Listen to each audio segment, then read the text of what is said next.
Hello everybody, and I am back with another weird video that you guys may or may not want to hear me talk about. So, here we go. So I figure, considering being trans and stuff like that, I should probably give my opinion on, as probably many of you have heard by now, the transgender ban from military. Now keep in mind, I'm disabled.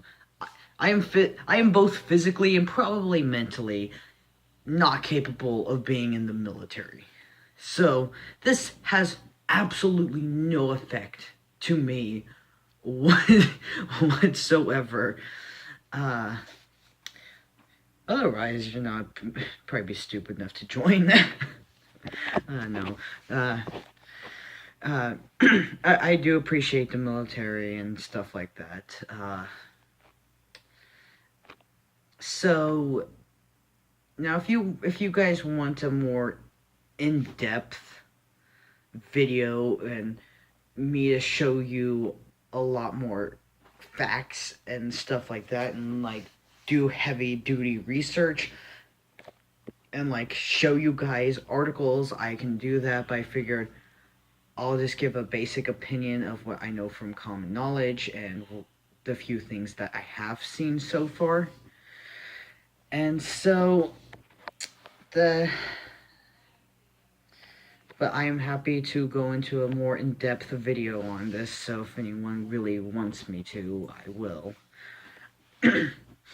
Just because, y'all deserve better explanations if you want better explanations. Anyhow, to my point of, so, as I said before, this really doesn't affect me much, so take my opinion with a grain of salt, yada yada. So, here's the thing, is I completely understand where they are coming from with the whole, like, no, and it's just because they don't want to cover costs and stuff like that, and so, yeah, it's more of a, I can understand the cost thing, because surgeries are expensive as hell. Transitioning as a whole is expensive as hell. So, I totally get that, and I actually, okay, here's what I think straight up should be the case. They should let transgender people in, who are mentally and physically capable. Now keep in mind that, a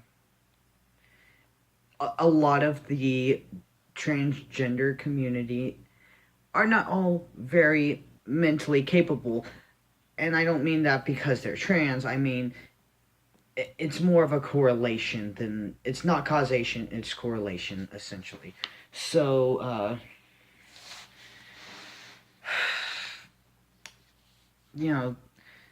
at least this is from what I have seen in the community. A lot of trans people are, one, either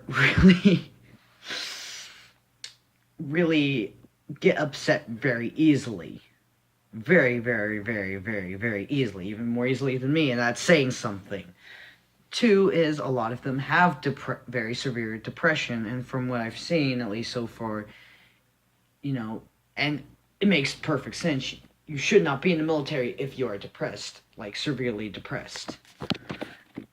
Like if you're diagnosed with major depression, yada yada. Just because we need people who want to be alive in the military.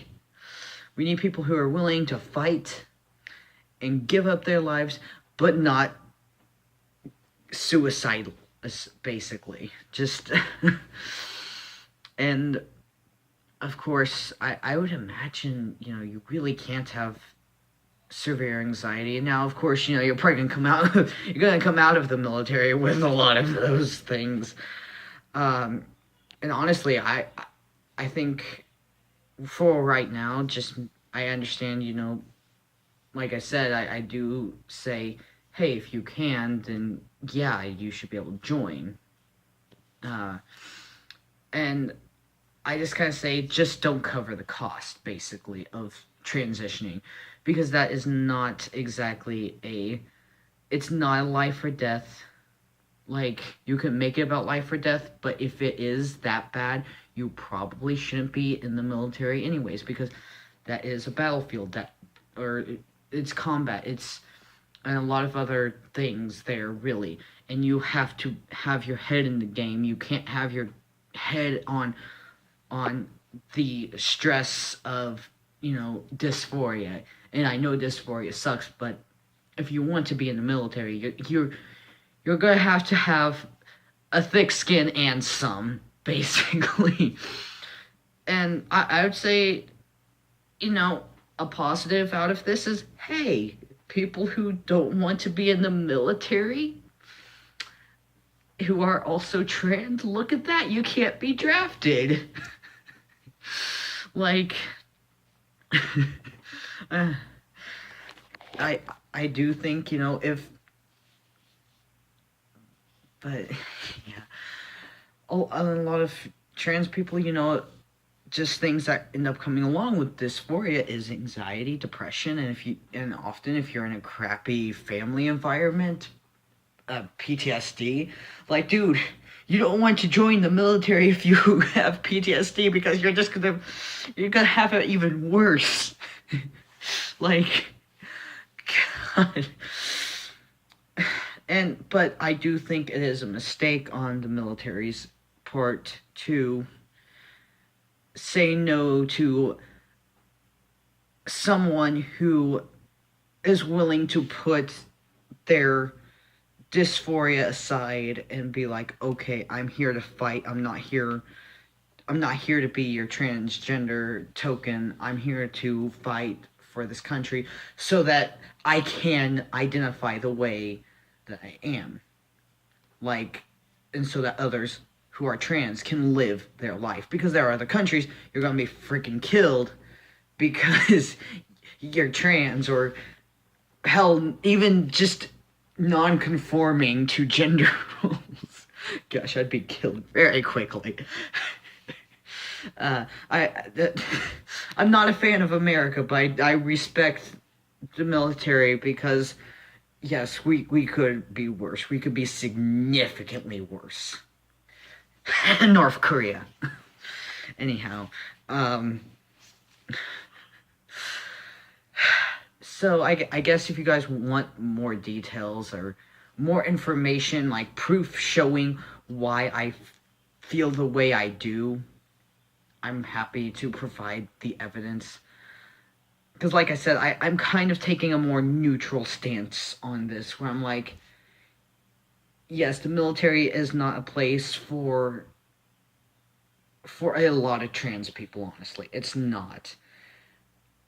And they should not cover that cost.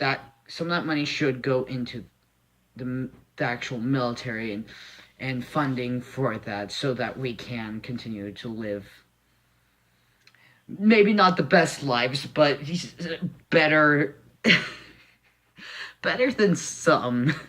like like like most countries are kind of here-ish, and probably better countries are, we're just kind of like, we're a little above most countries, but we're still kind of shitty. Like, I would still like to go somewhere else, but at the same time, I would not want to be forced into certain other countries. But yeah, just like I said, I'm kind of neutral on it, because the military is not a place. It's not a place of equality. It's not. It's a place of get your ass in gear, or you're going to be killed, basically. Like, it is a very survival of the fittest environment, and if you cannot live like that, it is not for you. And and I say this as someone who I not happily admit, but I will admit that I do not mentally belong there, like, or physically for that matter, but um, I just, I already have a lot of mental health issues. I don't want more. However, I can actually kind of deal with the more survival of the fittest. I'm just gonna be extremely more screwed. Uh, I really don't belong in the military, like, on any aspect. So I'm like, cool, just another reason I can't join. uh, Gosh, but like that's like nothing. No, like I said, I'm physically, mentally, and now I'm trans. So it's like, wow, I have three things saying, nope, you're not going into the military. uh, but like I said, I understand where they're coming from on the cost issue because surgeries are expensive. And I understand, it's a tougher environment and you cannot be distracted by your dysphoria. That's the main thing, is you cannot be distracted by your dysphoria. However, I completely understand if you are mentally and physically able to, and you're not one of those snowflakes who are going to get really upset because someone misgenders them or like whatever or even like uses the wrong terminology. If you're one of those, you do not belong in the military at all. So, but if you can overcome all those obstacles, and I will say that's few and in between, but if you can overcome it, then I say, why not? Go ahead, go fight, be awesome. You're awesome. Love y'all. If you want more info about why I feel this way, let me know in the comments. Ooh. Bye.